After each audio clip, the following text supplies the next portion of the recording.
नमस्कार दोस्तों, बहुत बहुत स्वागत है आपका मध्य प्रदेश के करंट अफेयर्स में, जिसमें हम राष्ट्रीय और अंतर्राष्ट्रीय खबरें दोनों साथ में देखते हैं, जो कि हमारे एग्जाम गुरुजी के चैनल पर एमपीपीएससी संबंधित जो भी प्रश्न महत्वपूर्ण हैं उन्हें आपको दिया जाता है। इसकी पीडीएफ आपको टेलीग्राम चैनल से डाउनलोड करना बिल्कुल भी नहीं भूलना है। मैं हूं नीलेश और 27 मार्च के करंट अफेयर्स में आप सभी का स्वागत करता हूं। शुरुआत करते हैं आज के विचारों के साथ कि सीखने से रचनात्मकता आती है, और ये जो रचनात्मकता होती है ये हमें सोचने की तरफ बढ़ाती है, और जब हम सोचते हैं तो क्या होता है, ज्ञान मिलता है, और ज्ञान आपको क्या करता है, महान बना देता है। इसलिए हमें सीखना चाहिए। सीखने के बाद हमें उसे सोचना चाहिए। सोचने के बाद हमें जो एक अनुभूति होती है वो हमें ज्ञान की तरफ ले जाती है। मतलब हमें कुल मिलाकर के सीखना कभी नहीं चाहिए, छोड़ना चाहिए, क्योंकि एपीजे अब्दुल कलाम का ये वाक्य है। और कलाम साहब आखिरी समय तक, अपने जो आखिरी सांसें होती हैं वहाँ तक वो सीखते रहे। छात्रों के बीच में उन्होंने अपना जीवन दिया, और जब ये आखिरी समय इनका है तब भी ये एक जगह पे लेक्चर दे रहे थे।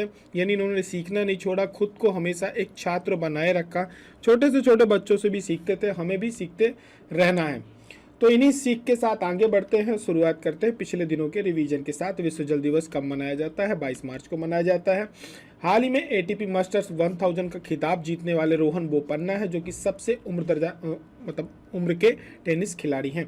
हाल ही में सूर्य वमस्सम सरस्वती सम्मान से सम्मानित की गई हैं शिवशंकरी। और द्विपक्षीय संबंधों को मजबूत करने के लिए ऑस्ट्रेलिया ऑर्डर ऑफ ऑस्ट्रेलिया नियुक्त किया गया। भारत और ऑस्ट्रेलिया के बीच द्विपक्षीय संबंध मजबूत करने के लिए किनको? रतन टाटा को। हाल में भारत को किस देश के प्रधानमंत्री G7 शिखर सम्मेलन में भाग लेने को बुलाया है? तो ये बुलाया जापान ने। इसके अलावा मध्य प्रदेश की बात करें तो जागेश्वर नाथ तीर्थ जो क्षेत्र है उसको पवित्र घोषित किया गया, और ये दमोह जिले में आता है।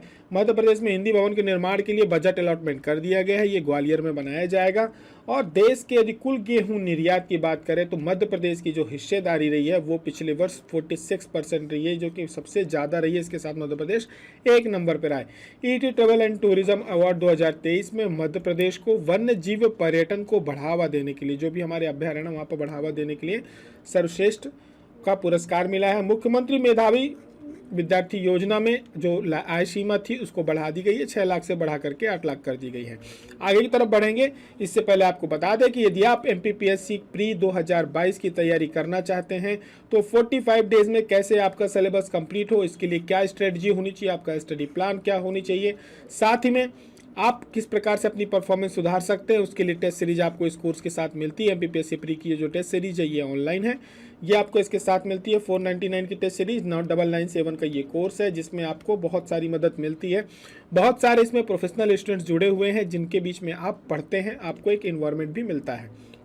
आगे की तरफ बढ़ेंगे और बात करेंगे आज के पहले प्रश्न की। कोंकण 2 देशों के बीच में होने वाला द्विपक्षीय युद्धाभ्यास है, और ये होता है भारत और यूके की रॉयल नेवी के बीच में। अब ये लोगो यहाँ पे इसलिए दिया है क्योंकि जो ध्येय वाक्य वो बदल दिया गया है। भारतीय जो जल सेना है उसका नेवी का शम नुह वरुणः कर दिया गया है। इसको हमें याद रखना है कि हो सकता है किसी पेपर में आपसे पूछ लिया जाए। तो भारतीय नौसेना और यूके की जो रॉयल नेवी है इनके बीच में द्विपक्षीय समुद्री अभ्यास है, कोंकण में चल रहा है। ये अरब सागर में कोंकण तट पे आयोजित किया जा रहा है।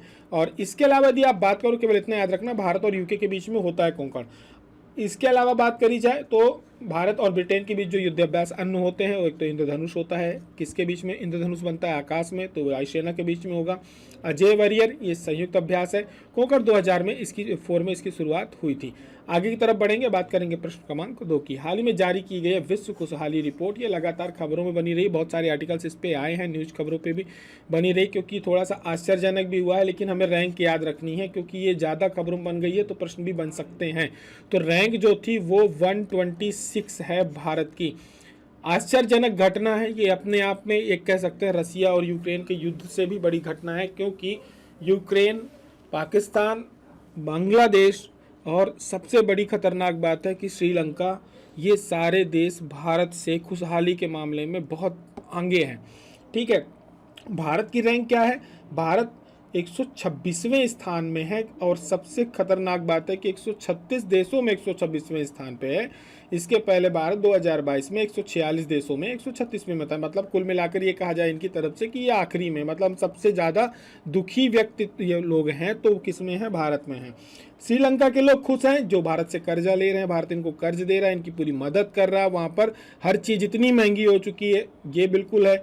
चाइना 74 रैंक में है, पाकिस्तान 108 में है, यानी हम 126 नंबर पे। पाकिस्तान के लोग बहुत खुश हैं, जहाँ पे अभी पॉलिटिकल क्राइसिस चल ही रहे हैं, ठीक है। और बाकी का उनके पास अभी जो आज की डेट में यदि बात करा जाए तो उनके पास इतना ज़्यादा अब बचा नहीं है पैसा फॉरेन इन्वेस्टमेंट के लिए, आईएमएफ के लिए, वर्ल्ड बैंक के लिए, सभी जगह पे बाकायदा जोर लगा रहे हैं कि थोड़ा बहुत पैसा कहीं ना कहीं से मिल जाए।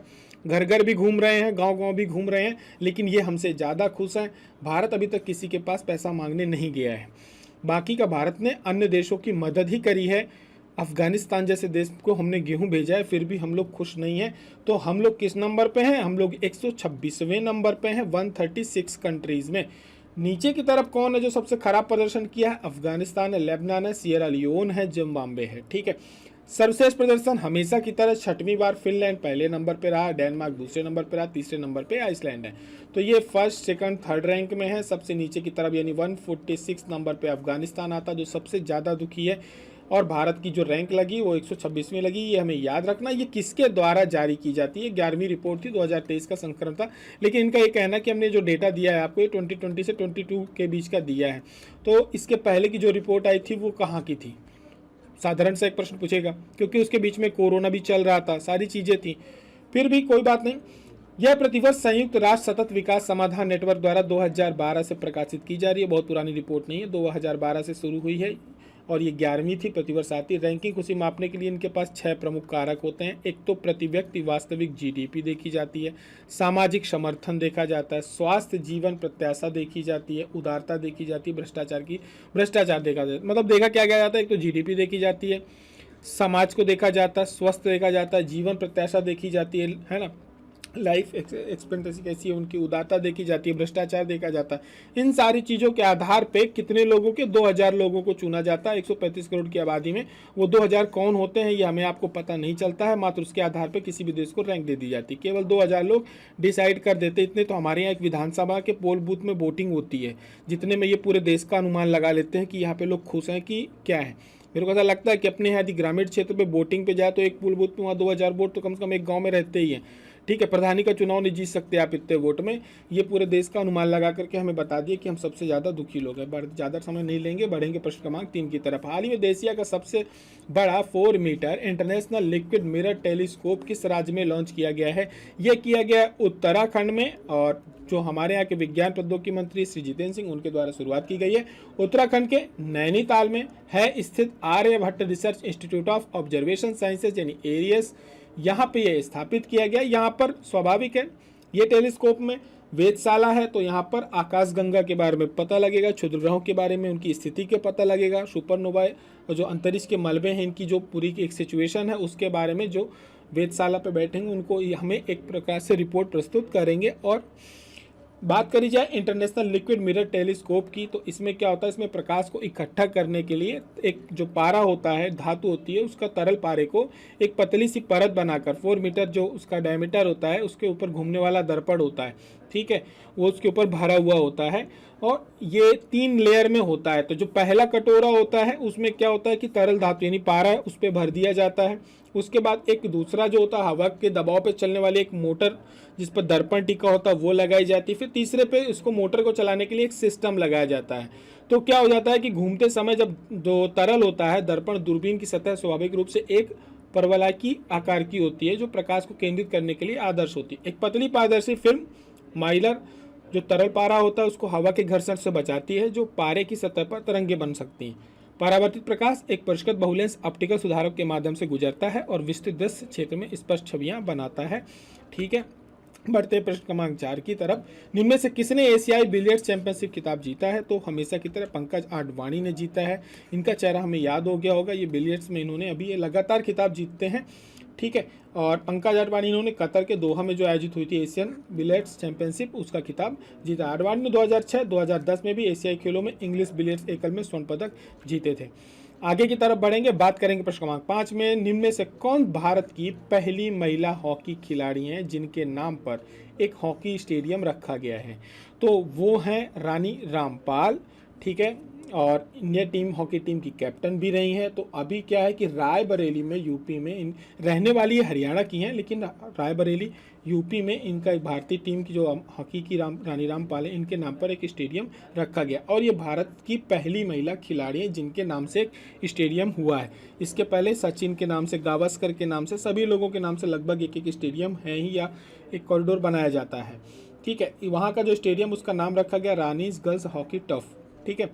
अब इसके अलावा अभी जो दक्षिण अफ्रीका में खेल होने वाले वहाँ पर भी ये शामिल की गई है, बीच में चोटिल के कारण नहीं हो पाई थी।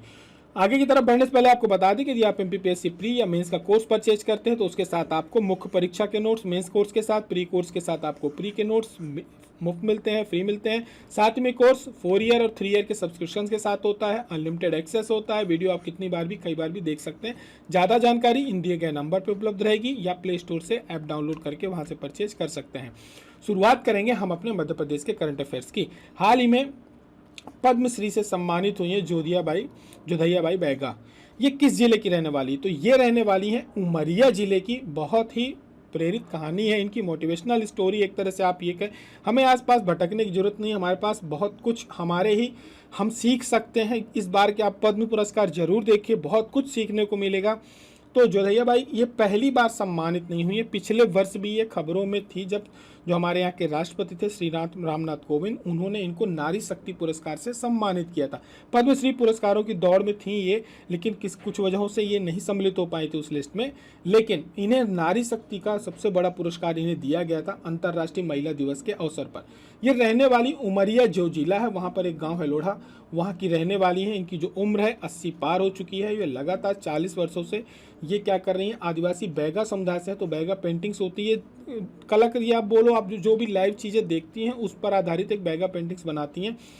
इसके अलावा ये इतनी बड़ी कलाकार हैं, काफ़ी गरीब घर से आती हैं। इनके जब पति ख़त्म हो गए थे इसके बाद इन्होंने अपने घर को चलाने के लिए, अपना पेट पालने के लिए ये इस क्षेत्र की तरफ मुड़ी थी और काफ़ी मदद भी इनको मिली थी। और सबसे गर्व की बात यह है कि अक्टूबर 2019 में इनकी जो पेंटिंग्स हैं इसकी प्रदर्शनी इटली के मिलान शहर में लगाई गई थी। किसी भी पेंटर के लिए ये एक बहुत प्राउड की बात होती है, वहाँ पर उसकी बोलते हैं ना, इतना इटली में पहुँचना, फ्रांस या पेरिस में किसी की पेंटिंग्स का एक प्रदर्शन होना अपने आप में एक बहुत गर्व की बात होती है। लोगों का ड्रीम होता है कि मेरी वहाँ प्रदर्शनी लगे और लोग देखने आए। इसके अलावा शांति निकेतन जो विश्व भारती विश्वविद्यालय, वहाँ नेशनल स्कूल ऑफ ड्रामा, आदि रंग आदि कार्यक्रम में इनको सम्मानित किया जा चुका है। और इनके सम्मान में मध्य प्रदेश सरकार ने जनजाति संग्रहालय जो भोपाल में है, एक पूरी जो एक स्थायी दीवार है वो इनके नाम पे करी गई है और इनके बनाए हुए चित्रों को वहाँ पे रखा गया है। तो उमरिया जिले की हैं, बैगा समुदाय से आती हैं, ठीक है। आप कंफ्यूजन नहीं रखना दो चीज़ों को लेकर के, पद्मश्री पुरस्कार तो इन्हें दिया ही गया है, साथ में नारी शक्ति पुरस्कार भी इनको दिया गया है। तो दोनों पुरस्कारों को लेकर के कंफ्यूजन नहीं रखना है कि डाउट में आ जाए कि नारी शक्ति मिला था कि पद्मश्री मिला था या दोनों मिले थे। तो हमें जब भी ऐसा कोई प्रश्न आए तो याद रखना है कि उनको नारी शक्ति और पद्मश्री दोनों पुरस्कारों से सम्मानित किया गया। किस कला में? बैगा चित्रकारी के लिए। बढ़ते हैं प्रश्न क्रमांक। इसके सरकारी स्कूलों में पढ़ने वाले विद्यार्थियों को जो नीट एग्जाम कंडक्ट करता है, MBBS मेडिकल एग्जाम्स BDS के, कितने प्रतिशत सीट्स रिजर्व रहेंगी? तो ये एक अच्छा निर्णय है सरकार का। 5% सीटें जो गवर्नमेंट स्कूल में पढ़ेंगे उनके लिए रहेंगी। निर्णय अच्छा है। प्रोजेक्ट उसको कितना किया जाता है, वो लागू कितने अच्छे तरीके से होता है, ये देखने वाली बात होगी। लेकिन जब तक आप एक अच्छे शिक्षक और वहाँ का माहौल नहीं करेंगे, लोग वहाँ की तरफ पढ़ने के लिए नहीं होंगे। और आज की डेट में यदि आप बात करें तो शासकीय स्कूलों में एक अच्छी शिक्षा व्यवस्था का होना बहुत ज़रूरी है। जिस प्रकार से प्राइवेट स्कूलों की मनमानी बढ़ रही है, फीस बढ़ रही है, ब्लैकमेलिंग बढ़ रही है अभिभावकों की, लोगों के खर्चे बहुत बढ़ रहे हैं जबकि अनावश्यक फीस लग रही है। यदि शासकीय स्कूल अच्छी हो जाए तो क्यों कोई परेशान हो, क्योंकि जब हमारे यहाँ शिक्षा नीति लागू हो चुकी है नहीं तो स्वाभाविक रूप से सभी का सिलेबस सेम रहेगा।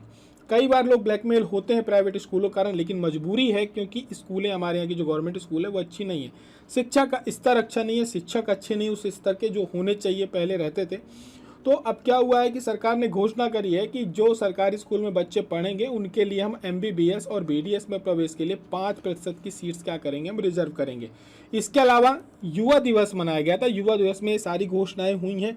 अब ये घोषणाएं देखिए, अभी कैबिनेट की बैठक होगी, मंत्रिपरिषद की जो मंत्रिमंडल की बैठक होगी, वहाँ पे ये अनुमोदित किए जाएगी, फिर इसके बाद ये लागू की जाएगी। प्रोसेस यही होता है। अभी मुख्यमंत्री ने ये सारी चीज़ों की घोषणा करी है। घोषणा एक ये करी है कि राज्य स्तरीय युवा आयोग का गठन होगा। ठीक है, ये गठन 5 अप्रैल तक कर लिया जाएगा। जिस दिन आयोग का गठन होगा वो डेट हमें याद रखनी है।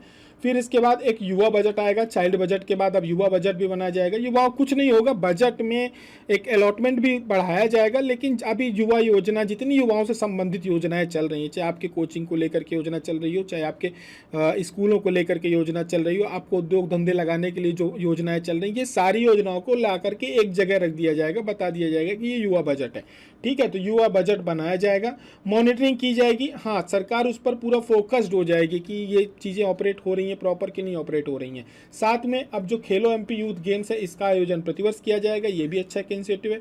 और भोपाल में ग्लोबल स्किल पार्क बनेगा, ये ध्यान रखना, ग्लोबल स्किल पार्क है ये भोपाल में बनाया जाएगा। ग्वालियर, जबलपुर, सागर और रीवा में नए ग्लोबल स्किल पार्क भी बनाए जाएंगे, ये घोषणा करी गई है। तो इन जगहों के नाम हमें याद रखने हैं। आगे की तरफ बढ़ेंगे, बात करेंगे प्रश्न क्रमांक 8 की मुख्यमंत्री युवा कौशल कमाई योजना। थोड़ा सा नाम यहाँ कुछ और रख लेते हैं। मुख्यमंत्री युवा कौशल कमाई योजना में युवाओं को हर माह कम से कम कितने रुपए की राशि दी जाएगी? तो इसका राइट आंसर होगा 8,000 रुपये का स्टाइपेंड दिया जाएगा। ये सभी को नहीं मिलेगा, इसके लिए अलग व्यवस्था की जाएगी। ठीक है, इसके लिए क्या अभी उन्होंने घोषणा करी है, योजना अभी आई नहीं है, किनको मिलेगा और किनको नहीं मिलेगा। ठीक है, ये योजना आने के बाद क्लियर होगा। तो मुख्यमंत्री युवा कौशल कमाई योजना लागू करने के इसमें क्या किया जाएगा, इसके लिए लर्न एंड अर्न का अवसर दिया जाएगा। बजट इसके लिए अलग से 1,000 करोड़ का प्रावधान किया गया। आपसे कभी भी पूछा जाए बजट में इसके लिए कितना प्रावधान है, तो ये ध्यान रखना है 1,000 करोड़ का प्रावधान है। ये 1 जून से रजिस्ट्रेशन इस पे आरंभ होंगे। एक जो अभी जो युवा पोर्टल .mp.gov.in चालू किया गया है, उस पर रजिस्ट्रेशन होंगे। यहाँ पर आपको ट्रेनिंग दी जाएगी। ट्रेनिंग के दरमियान आपको स्टाइपेंड मिलेगा 8,000 रुपये का। ठीक है, और ये कितने समय तक मिलेगा ये देखा जाएगा, लेकिन आपको एक बेनिफिट ये रहेगा कि जब आप ट्रेंड हो जाओगे तो आपका प्लेसमेंट वहाँ पे करवाने के लिए सरकार एक प्लेटफॉर्म उपलब्ध कराएगी। सरकार बीच में ब्रिज का काम करेगी, यानी एक ऑर्गेनाइजेशन के बीच में सरकार रहेगी, आपको वहाँ तक पहुँचाएगी, आपको भटकना नहीं पड़ेगा। ये सारी व्यवस्थाएँ रहेंगी। साथ ही में युवाओं को जर्मन एवं जापानी भाषा का जो बेसिक और एडवांस कोर्स है वो कराया जाएगा कि आप जर्मनी या जापान जाना चाहते हैं, वहाँ पर काम करना चाहते हैं, क्योंकि इनकी कई कंपनियों को भी यहाँ भी रिक्वायरमेंट रहती है। साथ ही में स्टार्टअप पॉलिसी में विश्वविद्यालय स्तर पर व्यवसाय शुरू करने के लिए 100 करोड़ रुपए की लागत का एक स्टूडेंट इनोवेशन फंड बनाया जाएगा। प्रदेश में जिला स्तर पर विवेकानंद युवा संसाधन केंद्र स्थापित किए जाएंगे। ठीक है, इसमें करियर गाइडेंस वगैरह, ये योजना आपकी जो विवेकानंद योजना है, युवा एक हायर एजुकेशन में एक अलग से योजना चल रही है जिसमें आपको करियर गाइडेंस, काउंसलिंग, लाइब्रेरी, ये सारी चीज़ें प्रोवाइड की जाती हैं। ये नया नहीं है, ये पहले से ही, यदि आप उच्च शिक्षा पे जुड़े हुए हैं कॉलेज वगैरह से, तो आपको वहाँ पर विवेकानंद से जुड़ी हुई ये योजना पहले से ही वहाँ पर चल रही है। ठीक है, आगे की तरफ बढ़ेंगे, बात करेंगे प्रश्न क्रमांक 9 की ईट राइट चैलेंज प्रतियोगिता में निम्न में से कौन सा जिला देश में प्रथम 10 जिलों में शामिल नहीं है? तो इसका राइट आंसर होगा इंदौर। बहुत ही आश्चर्यजनक आंसर है ये, इंदौर है जो कि ईट राइट चैलेंज में शामिल नहीं हुआ है, ये बाहर हो गया है। उसका रीजन कुछ और था। ठीक है, इनके टारगेट्स पिछली बार जबकि इंदौर टॉप किया था, लेकिन इस बार बाहर ही हो गया, उसका कारण कुछ और है।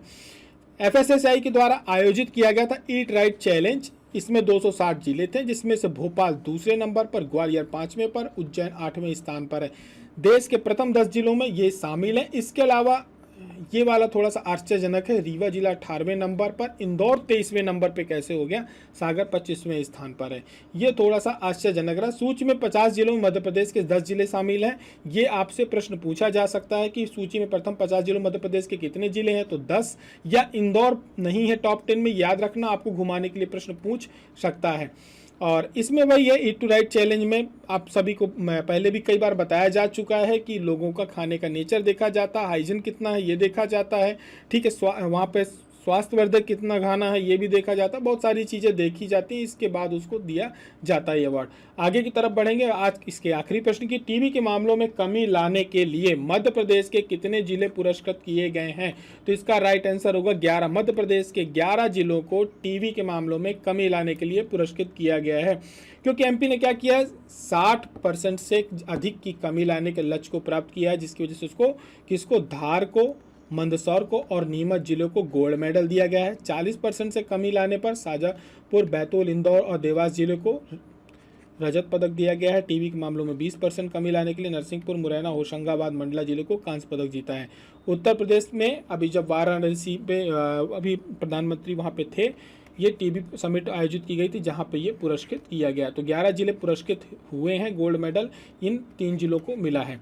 ठीक है, हमने आपसे कल एक प्रश्न पूछा था बजट से, लगातार मैं आपसे प्रश्न पूछूंगा, आप सभी को बजट का वीडियो देख लेना, यदि कोई दिक्कत जाती है तो आप वहाँ पे समझ लेंगे। ठीक है, देश के सकल घरेलू उत्पाद में प्रदेश का योगदान 3.6 से बढ़कर अब कितना हो गया है?